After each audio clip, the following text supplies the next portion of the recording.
Hello, I'm Lina Khmoudou, in for Esther Gitui-Ewart. Welcome to Africa 54. Here is what's coming up. 3 West African junta-led states say they are immediately leaving the economic community of West African states.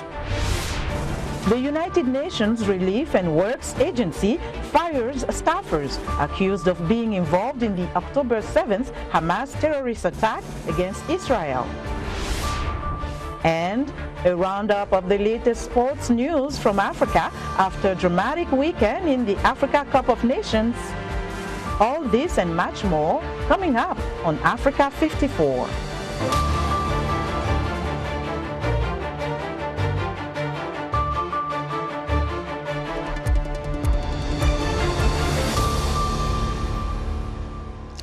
Three West African junta-led states, Niger, Mali, and Burkina Faso, say they are leaving the economic community of West African states immediately, according to a joint statement read out Sunday on Niger's national television. The 3 neighboring states are all ruled by military officers who have seized power in coups since 2020. This has put them at odds with the rest of West African bloc, which is urging them to return to democratic rule.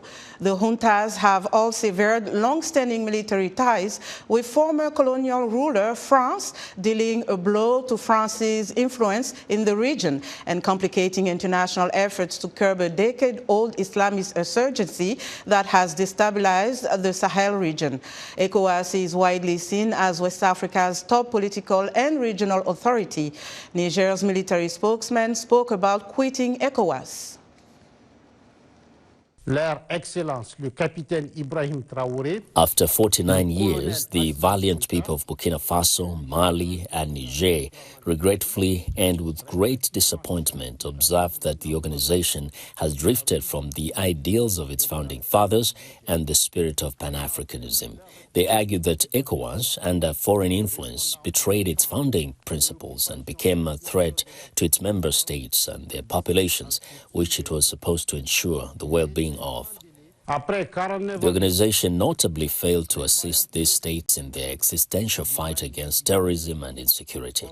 Worse, when these states decided to take their destiny into their own hands, ECOWAS allegedly adopted an irrational and unacceptable stance by imposing sanctions that were illegal, illegitimate, inhumane, and irresponsible in violation of its own statutes, further destabilizing populations already battered by years of violence imposed by manipulated and remote-controlled terrorist hordes. In a show of independence from France and ECOWAS, the 3 countries have sought to forge closer security, political and economic ties through a new union called the Alliance of Sahel States.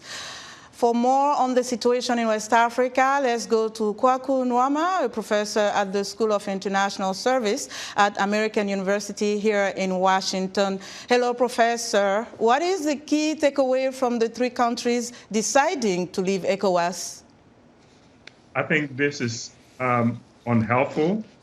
It is reckless, and we are yet to see how ECOWAS responds. So I hope that ECOWAS responds in a way that allows them to come back into the fold, and we can find a solution, a permanent solution to the problems that these countries are dealing with. But I think that leaving the organization is not the best for the people in these countries.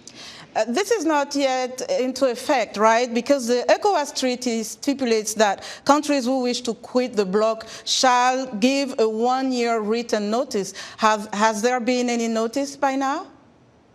Not to my knowledge. So this could just be a bargaining tactic that they're using to get ECOWAS to walk back the sanctions and to allow them to rule as they will. But ECOWAS cannot do that because everybody's watching what ECOWAS does. And if ECOWAS backs down, it will encourage more bad behavior in the region. So these are 3 landlocked countries. What are about the economic impact, and also what can be expected in the upcoming month from the countries, the 3 countries, as well as the role of Russia in the future? So these countries are already suffering. They're landlocked, as you mentioned, and they've also cut off ties to France, which is their main trading partner in the region. In terms of sub-regional trade, there's very little sub-regional trade between these countries, and so the impact may not be immediately felt. But as sanctions kick in, and I don't think the Russians can help them very much, economic hardship is going to force people in these countries to move to other places, creating bigger problems for ECOWAS. And ECOWAS is now in a bind.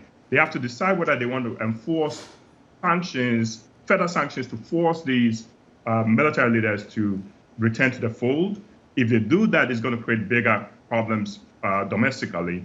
If they ignore it, it raises legitimacy questions for the organization, because an organization that can enforce its norms will very soon cease to matter. And Professor, how does this move impact the United States' efforts to fight terrorism in the Sahel region? It creates a problem for the United States. In the short term, because these countries have already lost relations with France, and if they go ahead and withdraw from ECOWAS, they'll probably also lose relations with the rest of West Africa. They will become more dependent on the United States. Niger, for example, the junta has figured out a way to work with the United States. So in the short term, they become more dependent on the United States, and that gives the United States some leverage. But in the long term, that creates bigger problems for the United States, because economic hardships is going to only fuel the jihadis and terrorist activities in the region. It's also going to disrupt sub-regional cooperation, security cooperations, and that will create problems for the United States. Okay, we have to leave it there. Professor Kwaku, thank you so much. Thanks for having me. Kwaku Nuama is a professor at the School of International Service at American University here in Washington, D.C. Now, VOA spoke to people in Bamako to get their thoughts on Mali leaving ECOWAS. Here is what some had to say. It will be very difficult for Malian in another country in ECOWAS, like problem with papers, like visa or another identity card. Parce que ces trois pays n'ont pas de débouchés sur la mer, ce qui va être... Because the three countries do not have any outlets to the sea, which will be one of the first problems, because these countries import more than they export. Countries like Senegal, Ivory Coast, where there are millions of Malians, Burkinabe and Nigerians, will there be residence permits for these... Redo that. Will there be residence permits for these millions of nationals? That is the question. Vraiment, c'est des choses qui est très bon. It's a good decision. If the Malians and Burkinabe pay visa in ECOWAS countries, we will do the same in our countries. There are so many Ivorians in our countries. It must also be recognized that to withdraw from ECOWAS, there is a procedure to follow. So there are so many people, many million of Malians who live in Ivory Coast, who live in another country of West Africa. People in Bamako sharing their thoughts on Mali's announcement that it will leave ECOWAS. Now to Italy, where the Italy-Africa Summit is underway in Rome Monday, as Italian Prime Minister Giorgia Meloni welcomed more than 20 African leaders. Meloni has presented her long-awaited plan aimed at resetting relations between the European nation and the continent, while addressing how to curb illegal immigration. For more information on the summit, let's go to journalist Josephine Makina, who is standing by in Rome. Hello, Josephine. Please give us an update on the summit and some of the significant outcome that you saw. Well, this is quite an historic summit from the point of view of Italy's relationship with Africa. The Prime Minister Giorgia Meloni had strong support from the European Union, so we had Ursula von der Leyen, the European Commission President here, and also Moussa Faki Mahamat, the chairman of the African Union Commission, as well as several major leaders from African countries. As you said, the Mattei plan is at the centre of the Italian government's strategy to what Meloni says will be a new chapter in the relations between Italy and Africa. That involves proposals for projects totaling $6 billion, including, for example, vocational training in Morocco, an education project in Tunisia, and health projects for the Ivory Coast, with others planned for other countries. Now, we've already seen some criticism from Moussa Faki Mahamat, who said that there wasn't enough consultation ahead of the plan. And I think there's a lot of scepticism too. Is this really about the Italian government trying to position itself for the European elections, or is it really serious about building relationships and strengthening the economies of the African countries, as the government says, to try and slow down that flow of migration that we're seeing across the Mediterranean? What sort of feedback did you get from some participants in terms of the impact of this summit and the way forward? Well, I think it's a little early to say, but there is concern that we've had these promises before. People are saying that, you know, they want to see the projects, they want to see tangible proof of these promises. And it's about time that the Europeans and the Italians in particular follow up with tangible projects. The Prime Minister, Giorgia Meloni, has visited Libya, she's visited Tunisia, she's trying to strengthen those relationships. But these sorts of projects that they're talking about, which also involve accepting energy from African countries as well, will take a great deal of time. They're not going to happen overnight. And I think the people attending this conference want to see the proof followed up with these, not just mere promises, but they want to see the proof that the Italian government is serious about this. Should we expect more editions in the future? It would be exciting to see this. I think there's been a lot of attention generated around the world, not just in Africa, not just in Europe, about this summit. And the leaders were certainly given the red carpet treatment last night with a beautiful dinner at the Quirinale Palace, meeting the President, Sergio Mattarella, who has been also very active in this conference today. I think there is a sense of promise there to try and build a new relationship. The Italian government says it's serious about that, particularly because it is president of the G7 group of nations in 2024. Great, Josephine, thank you so much. Journalist Josephine McKenna reporting from Rome on the Italy-Africa Summit. In an interview published on Monday, Pope Francis said he is confident critics of his decision to allow blessings for same-sex couples will eventually understand it, except for Africans who are a special case. Blessings were allowed last month in a document called Supplicating Trust, which is causing widespread debate in the Catholic Church, with particularly strong resistance coming from African bishops.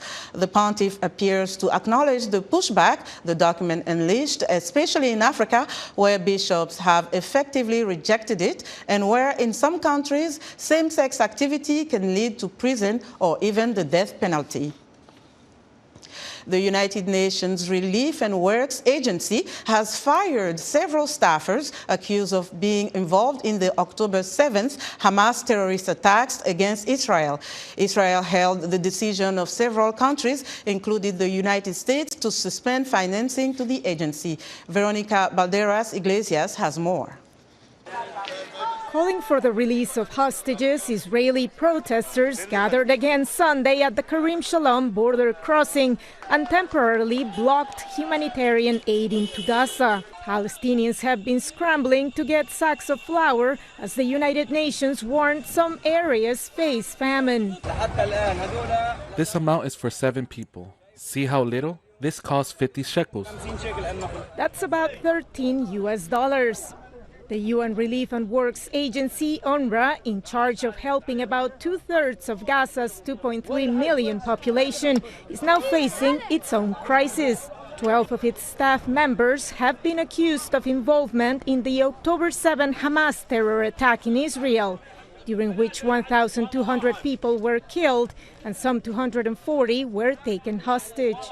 UN Secretary General Antonio Guterres confirmed Sunday in a statement that many of the accused have been fired and an investigation is ongoing. He also called on at least 9 countries, including the United States, to reconsider their decisions to stop funding the agency. permanent representatives to the Arab League held an emergency meeting in Cairo to discuss the matter. Countries are responsible for the continuation of UNRWA funding, and not to follow double standards. They should not show hurried reactions. Israel's ambassador to the United Nations, Gilad Erdan, warned Sunday that countries who continue funding UNRWA before a comprehensive investigation is completed, quote, should know their money might be used for terrorism. Israeli Prime Minister Benjamin Netanyahu, meanwhile, has tried to appease domestic demonstrations by those demanding he do more to secure the hostages' return and calling for the Israeli leadership to resign. It only strengthens the demands of Hamas. It only increases their demands and distances the goal we all want, the return of all the hostages. As Israel continued targeting Hamas militants in Gaza, representatives of Qatar, Israel, the United States, and Egypt were said to be meeting Sunday to negotiate a potential new ceasefire and the release of more hostages. The news came as the Hamas-run Gaza Health Ministry announced the civilian death toll in Gaza has surpassed 26,000. Verónica Valderas Iglesias, VOA News. The families of the 136 Israeli hostages still being held in Gaza say time is running out to bring their loved ones home alive. But any deal with Hamas would probably mean ending the war in Gaza, which Israeli leaders say is not an option now. Linda Greinstein reports from Jerusalem. Noa Argamani, who was filmed by Hamas kidnappers pleading for her life at the Nova Music Festival on October 7th, has become a symbol of the 136 hostages still in Gaza. This week, Argamani was featured in a Hamas-affiliated video begging the Israeli government to stop the war in order to save the hostages. She describes how she was wounded and 2 other hostages were killed by Israeli airstrikes, and the video ends with purported images of these dead hostages. Israeli officials say the video is Hamas propaganda, which cannot be trusted, but they are trying to verify whether the hostages were in fact killed by Israeli airstrikes or by their Hamas captors. Stop this madness and bring us home to our families. While we are still alive, bring us home. Noa Argamani's mother is gravely ill with terminal cancer and has pleaded with Israeli and world leaders, including President Biden and the Red Cross, to help her see her daughter before she dies. Because Liora is a dual Israeli-Chinese citizen, Israeli Prime Minister Benjamin Netanyahu has even asked the Chinese government to intervene with Hamas. The families of other young Israeli women being held hostage in Gaza fear they may be subjected to continuous abuse, including sexual assault by their Hamas captors. Yardain Goren, sister of hostage Romy Goren, is terrified by what she heard from female hostages who were released. Every minute something can happen. Every minute they can decide to harm them, to abuse them, mentally, physically, sexually. And they're helpless. What can they do against that, you know? They can't even resist because it could cost them their lives. In November, Hamas freed more than 100 out of the original 240 hostages in exchange for a temporary ceasefire and release of some 240 Palestinian prisoners. However, now Hamas has said that it will only free more hostages in exchange for a complete ceasefire. Israeli Prime Minister Benjamin Netanyahu has repeatedly said that Israel remains committed to both destroying Hamas and freeing the hostages. But some hostage family members say those two goals have become incompatible. My kibbutz alone, about 10 hostages have been declared dead over the course of the last month. Their bodies, their remains still with Hamas. We don't want that to continue. We want the hostages home by whatever means necessary. The only hostage deal which has been reached in the last 50 days is an agreement for Qatar and the Red Cross to supply medicines for the hostages in the coming days. But family members fear that this gesture will not be enough to keep their loved ones alive. Linda Gradstein for VOA News, Jerusalem.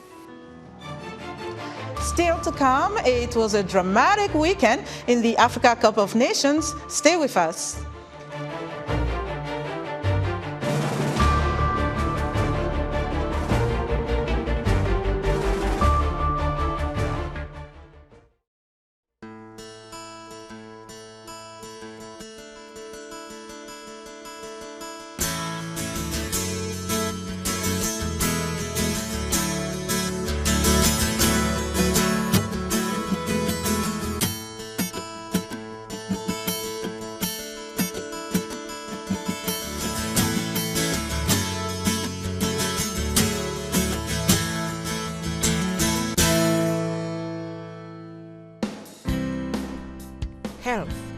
wellness, sport, beauty, medical breakthroughs.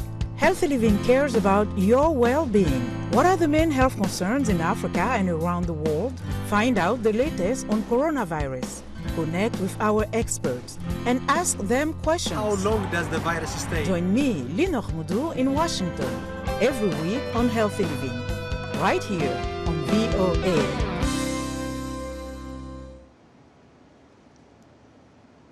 In other news, India says its navy has freed an Iranian fishing vessel that had been hijacked by pirates off the coast of Somalia. The hijacking of Somalia is fueling concerns about a resurgence of Indian Ocean raids by pirates, coming on heels of a separate surge of attacks launched by Yemen's Iran-backed Houthi rebels. All 17 crew members were released. And Algerian President Abdelmadjid Tebboune is expressing his support for Sudan's army chief Abdel Fattah al-Burhan, who visited the North African country Sunday, more than 9 months into his war against rival paramilitaries. Tebboune says Algeria stands by Sudan to overcome the difficult circumstances and confront the forces of evil targeting it. In sports news from Africa, it was a dramatic weekend in the African Cup of Nations. David Doyle has the latest. Here's the latest sports news from Africa after the knockout stage of the Africa Cup of Nations got underway. Guinea scored with the last kick of the game to end Equatorial Guinea's giant killing run. The 1-0 victory puts them into a quarter-final on Friday against Democratic Republic of Congo, who claimed an epic 8-7 victory on penalties over Egypt, following a tense 1-1 draw. The last time DRC beat Egypt in an AFCON clash was in a semi-final 50 years ago, after which they went on to lift the trophy. And one set of fans who are confident they're heading for glory this time around, those of Nigeria. A double from Ademola Lookman gave the Super Eagles a 2-0 win over longtime rivals Cameroon. Nigeria is all over the world! This is our time! On Friday, they'll be facing Angola, who booked their spot in the quarterfinals with a comprehensive 3-0 victory over neighbours Namibia. And that's despite their goalkeeper Neblu being sent off after 17 minutes. The remaining quarterfinal spots are being decided when Cape Verde take on Mauritania and Senegal play hosts Ivory Coast on Monday, followed by Mali against Burkina Faso and South Africa against Morocco on Tuesday. David Doyle of Reuters filed that sports report. The U.S. has sent a delegation to the Africa Cup of Nations, the continent's premier football tournament. The group is engaging international partners, civil society, and Ivorian youth, leveraging the unifying power of sports to strengthen ties between Americans and African partners. For more information on the Presidential Advisory Council on Africa Diaspora engagement in the United States, VOA's Peter Clotty sat down with Denise Laurent-Monté, the executive director of the Presidential Advisory Council on African Diaspora Engagement in the United States. And of course, it was an interagency effort, as we say, among the U.S. government, working with different agencies across the government, State Department, Department of Commerce, USTR, et cetera, to really put together a platform and a framework for the U.S. to officially engage the diaspora, within our government landscape and of course, our foreign policy landscape. This appears to be different. Is it a new way of the White House looking at Africa in a different perspective and engaging the continent and its diaspora? Sure. So I know one of the things that the president focused on during the summit was partnership. Right. And so working with our African partners in a way that is mutually beneficial. And in fact, one of the quotes that he used in his speech was that we're not just focused on what we're doing in Africa, but what we're doing with Africa to achieve global objectives. And so you'll see that he announced that, we support, Africa being a part of the G20. And when it comes to the United States, we have a very unique relationship with the continent, right? Our people-to-people ties is unique, and it's our strength. And so the diaspora is our source of strength. And so we're now looking at ways in which we can officially codify that strength, right, within our U.S. government framework and say, we have an African diaspora. right? African immigrants, those who came here through the slave trade, right? They are a part of the diaspora. It's our strength. It's our way for us to really work on people-to-people engagement. And so it's not new, but I would say that it's a way that we are looking to amplify that aspect of our foreign policy. So talk to me. You just returned from Ivory Coast. Yes. Where you watched some matches at the ongoing AFCON. Mm-hmm. I understand this is the first time officially that the U.S. has sent a delegation to the AFCON, of the African Nations Cup. How was it for you going back to Ivory Coast? Yeah. And what did you experience there? It was an amazing trip, and I think a very unique one because, it was a sports delegation that we sent back. Typically, when we send delegations, it's, to focus on different aspects, but this was for sports. And sports diplomacy is great. One, because sports is a unifying factor. It brings people together. And when we're talking about strengthening people-to-people ties, what better way to showcase that than sports? And, the Africa Cup of Nations has, a wide number of countries, competing against each other. There are different countries that are represented there. And so we thought, for our first event of the Council for the year, why not bring together some athletes who are part of the diaspora, with a few U.S. officials, travel to Abidjan. We attended the opening ceremony, which was amazing, by the way, phenomenal production. The opening match was amazing. But then we also took the time to meet with some young leaders. The athletes hosted some sports clinics, basketball clinics, soccer clinics, with young women. And coincidentally, the delegation was full of almost women. Right. We had, WNBA All-Star and Hall of Famer Lisa Leslie with us. We had Chineye Gumike, WNBA player, ESPN host, and a member of our council also traveled, and Crystal Dunn, U.S. soccer team star. So it was great because you don't always get females at the forefront of sports. That was Denise Laurent-Montet, the Executive Director of the Presidential Advisory Council on African Diaspora Engagement in the United States, speaking with VOA's Peter Cloty. And that's our show for today. Be sure to watch Africa 54 on our website at voaafrica.com. From all of us here in Washington, thanks for watching.